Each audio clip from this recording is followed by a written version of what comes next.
everybody. My name is Paige Holloway, and this is my video about my comprehensive strategy that I was unable to present to you guys on either of the live sessions, so I just filmed myself doing my presentation. So my comprehension strategy that I decided to present on is the Think Aloud strategy.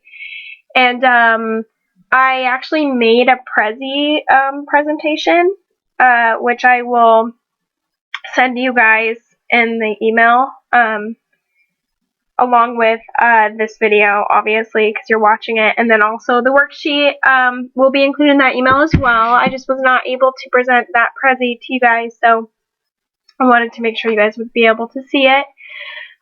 So basically, Think Aloud strategy. The basics of it is Think Alouds are used by strategic readers, to help them enhance their text comprehension. So if you're a teacher and you want to instruct students on how to be Think Aloud readers, basically as a teacher what you would do is model that behavior to students, and you would do that by reading to them and then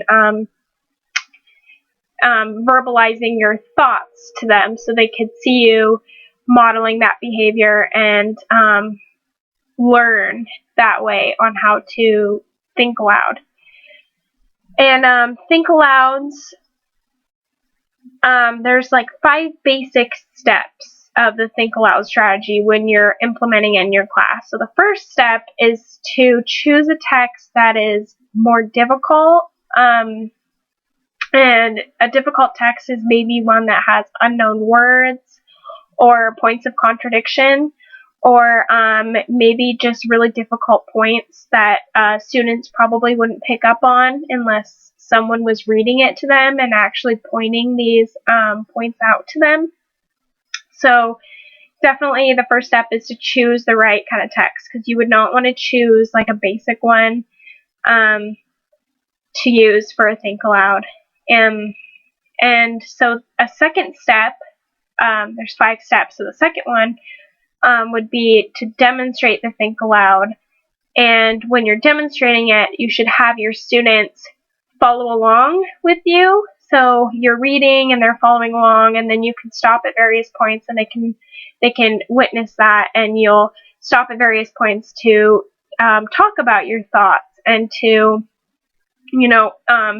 make sure to make it explicit to them so they can see, oh, she doesn't understand what that word is, so she's going to talk about it with us. And I thought that was really, really, really important.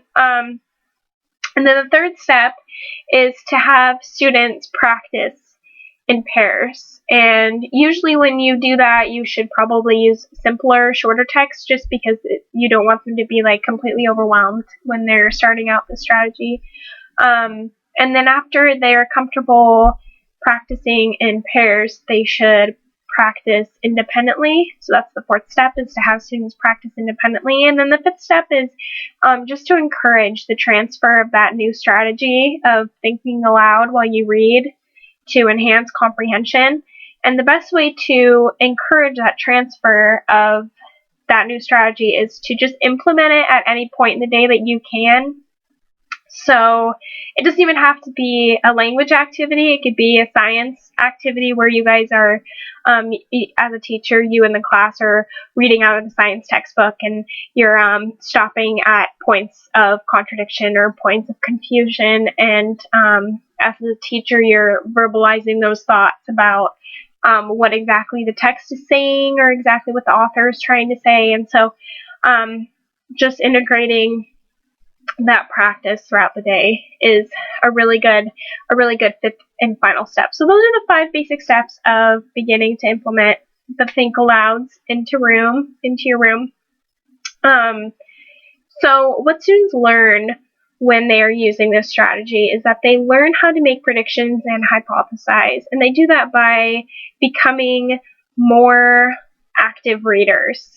right? So the think aloud strategy is used by strategic readers who aren't just reading a text, they're reading and interacting with it. They're reading and trying to find deeper meaning, and they're not just letting it be a passive experience for them. And with that, they're also able to visualize images in their head and able to describe those images while they think aloud, and they read, and they are therefore able to better retain the information, and they're able to link that new information to prior knowledge. And when they come across points in the reading that they don't understand, they're able to verbalize that and make notes about it and work it out with themselves, or maybe with someone else who's reading the same text, maybe a classmate, to like really figure out what is the author's meaning here. What is the meaning of this text? So that's kind of what students learn when they are practicing think alouds, and they're using think alouds in their reading. So in my Prezi, and you guys will see it when I send it to you, it's backwards there, but I included a poem that in the poem I kind of demonstrated the think aloud strategy. So you can take a look at that. I just thought that would be really beneficial for anybody who didn't really understand exactly what I'm trying to get at when I am talking about this think aloud strategy. So in that Prezi, you'll see that poem and notes where I made my thoughts while I was reading it, and you'll be able to understand fully, because I know for me, I really liked this strategy because it wasn't really explicitly taught to me when I was in grade school, and I didn't really learn about interacting with authors' meaning and the message of the text that I was reading until maybe high school. And so I think grade school kids would really benefit from it, especially readers who are able to decode words but not really able to fully comprehend exactly what they're reading. So that's basically it. Like I said, I'll link this Prezi with this video and the worksheet, so you guys will have all that. Thank you so much for listening, and I hope you enjoyed my presentation a little bit. And I'll talk to you guys on the discussion board. Okay, have a good day. Bye.